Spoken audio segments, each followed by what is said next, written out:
নমস্কার, story officially চ্যানেলে আপনাদের প্রত্যেককে স্বাগত। আমি আজকে দ্বৈপায়ন, কৃষ্ণ দ্বৈপায়ন ব্যাস, আমরা যাকে ব্যাসদেব বলে জানি, যাকে নাকি এই শ্রাবণ মাসে গুরু পূর্ণিমা দিন তার জন্ম হয়েছিল। কিন্তু তার পিতা মাতার নাম কি এবং কেমন করেই তার জন্ম হয়েছিল এবং তার এত বড় নাম কেন, আমি আজকে সেই কথাই বলবো। কিন্তু তার আগে দুটো কথা বলছি, যে আমাদের জীবনের সবচাইতে মূল্যবান বিষয় হলো আমাদের ভাবনা। আমরা যেমন ভাবি তেমনই আমাদের বাণী হয়, আর যেমন বাণী তেমনই হয় স্বভাব। এই বাণী আর ভাবনা, বাণী আর স্বভাব, এই তিনটা পরস্পর একের অপরকে অনুসরণ করে চলে।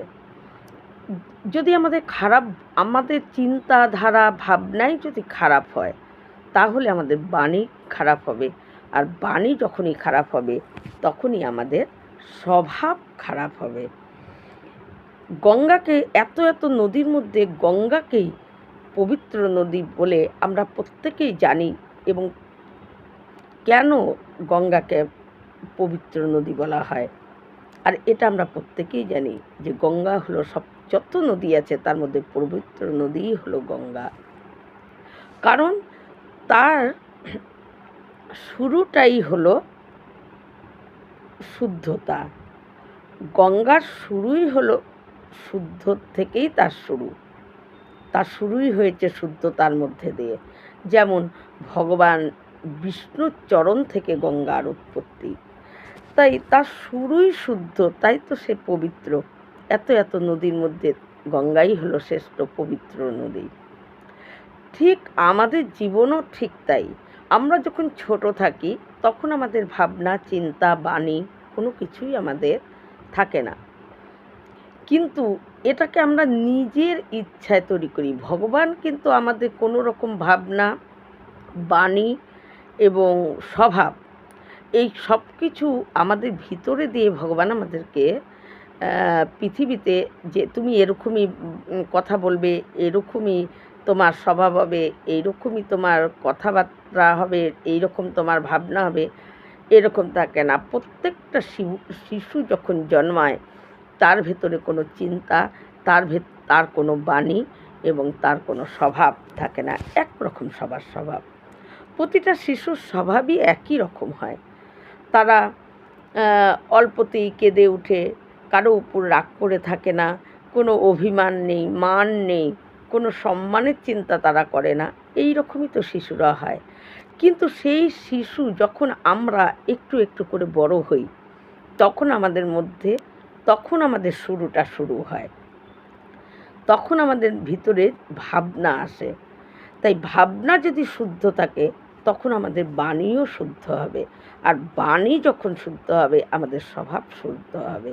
তাই এই তিনটা জিনিসকে যদি আমরা শুদ্ধতা বজায় রাখি, প্রথমে আমাদের ভাবনাটাকেই যদি আমরা শুদ্ধ ভাবনা ভাবি, তাহলে আপন মানেই আমাদের বাণী, আমাদের স্বভাব ভালো হবে।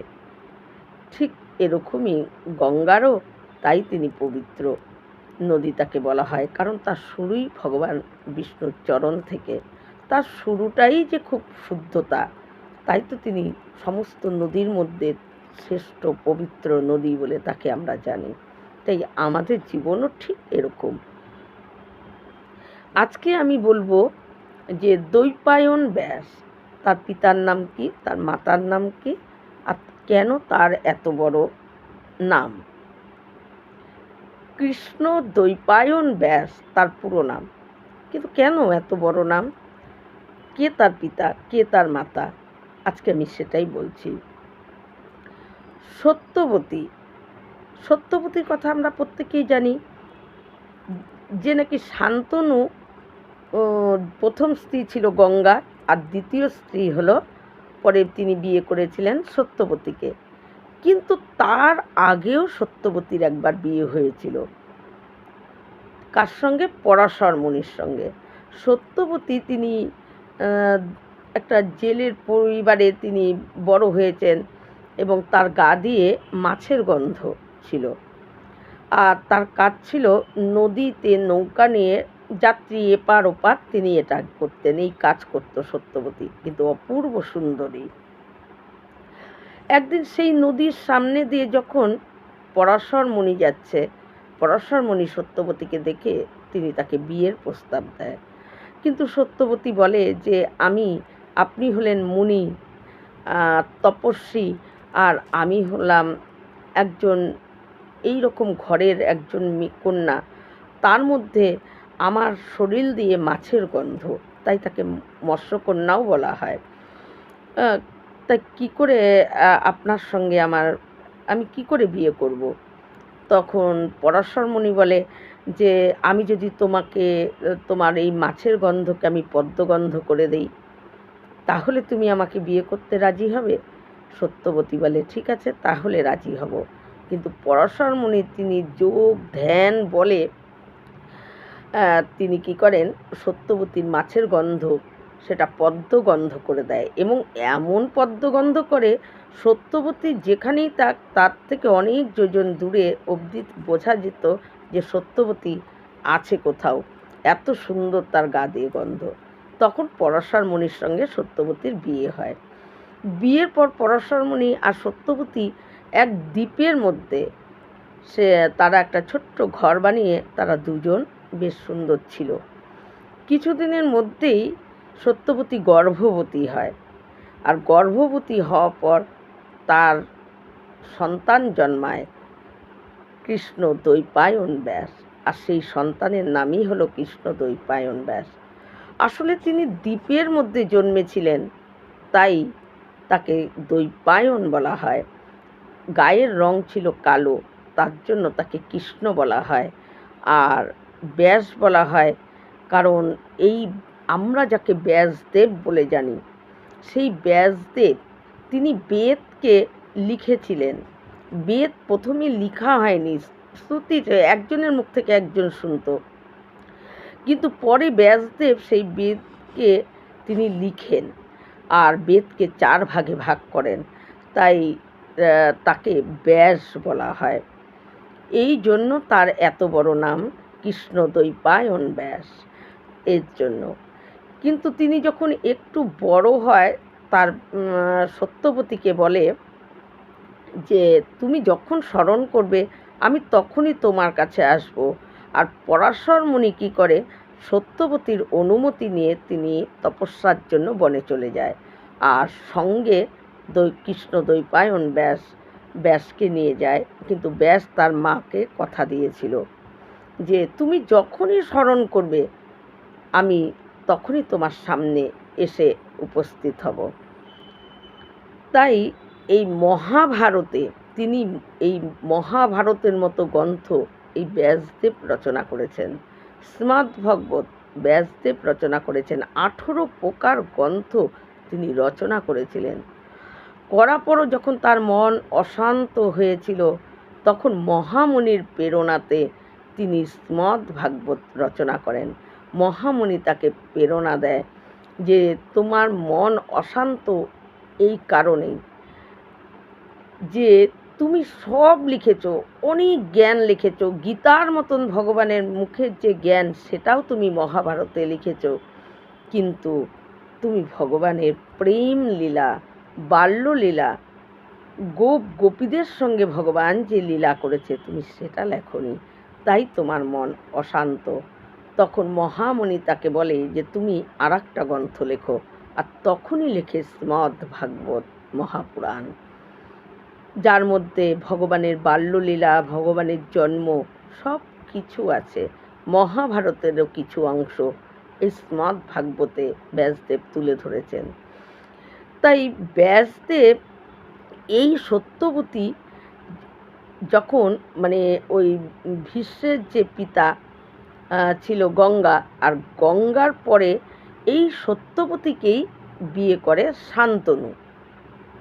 শান্তনু যখন বিয়ে করে ভীষ্মের সৎমা হয়, কিন্তু তার শর্ত ছিল যে তার ছেলেই হস্তিনাপুরের রাজা হবে। তার এই সত্য যখন মানে তখন ভীষ্ম প্রতিজ্ঞা করে এবং ভীষ্ম প্রতিজ্ঞা করেন যে আজ থেকে তিনি কোনোদিন বিয়ে করবেন না, হস্তিনাপুরের দেখাশোনার দায়িত্ব তিনি রাখবেন, কিন্তু কোনোদিন রাজা হবেন না। এগুলো প্রতিজ্ঞা যখন করে ভীষ্মকে, তখন দেবতারা তার প্রতিজ্ঞার জন্য তাকে ইচ্ছা মৃত্যু বর দেয়। এবং শান্তনু এই সত্যবতীর সঙ্গে বিয়ে করার পর তাদের দুজন সন্তান হয়েছিল, একটা চিত্রাঙ্গদ আর একজন হলো বিচিত্রবীর্য। কিন্তু ঘটনাচক্রে দুই পুত্রই বিচিত্রবীর্যকে হস্তিনাপুরের রাজা করলেও কিন্তু পরে তারা বেশি দিন বাঁচেনি। ঘটনাচক্রে তাদের দুজনেরই মৃত্যু হয়ে যায়। তাদের মৃত্যু হওয়ার পর হস্তিনাপুরে কোনো রাজা নেই। তখন ভীষ্ম এদিকে প্রতিজ্ঞাবদ্ধ, তিনি রাজা হবেন না। তখন ওই সত্যবতী ভীষ্মকে গিয়ে বলে তার পূর্বের কথা, যে তার এক পুত্র আছে। ভীষ্ম যখন বলে কে, তখন বলে যে পরাশর মুনির সঙ্গে তার বিয়ে হয়েছিল। পরাশর মুনি আর সত্যবতী, তাদের দুজনেরই সন্তান হলো কৃষ্ণদ্বৈপায়ন ব্যাস। এই কথা যখন ভীষ্ম বলে এবং ভীষ্মকে বলে যে যদি আমার ছেলে এসে এই অম্বালিকা ঘরে এক রাত্রির করে বাস করে এবং তার দ্বারাই যদি সন্তান উৎপাদন হয়, তাহলে সেই সন্তান তো রাজা হতে পারবে। এই কথা বলে তখন ভীষ্ম রাজি হয় এবং ওই কৃষ্ণদ্বৈপায়ন ব্যাসকে স্মরণ করে সত্যবতী, আর সত্যবতীর কাছে আসে। তখন সত্যবতী তাকে আদেশ করে এবং অম্বিকার ঘরে ঢুকে, কিন্তু কৃষ্ণদ্বৈপায়ন ব্যাসকে দেখে অম্বিকা খুব চোখ বন্ধ করে ফেলে। তখন তাই ধৃতরাষ্ট্র জন্ম অন্ধ। আর অম্বালিকার ঘরে যখন যায়, তখন অম্বালিকা ভয়ে, তার বর্ণ গায়ের রং কালো তামাটে হয়ে গেছিল ভয়ে, তাই তার পুত্র পাণ্ডব হয়। কেন, পাণ্ডবের গায়ের রং ছিল তামাটে ধরনের, কালো রঙের তামাটে ভাব ছিল, তাই তাকে পাণ্ডু বলা হয়। তাই এই রকম মহাভারতের অনেক বিস্তার কাহিনী আছে। আজকে আমি এইটুকুই বললাম, এর পরবর্তী আবার অন্য দিন আরও একটু বলবো। এই রকম ভিডিও পাওয়ার জন্য আমার চ্যানেলটিকে সাবস্ক্রাইব করবেন, অবশ্যই লাইক করবেন। নমস্কার।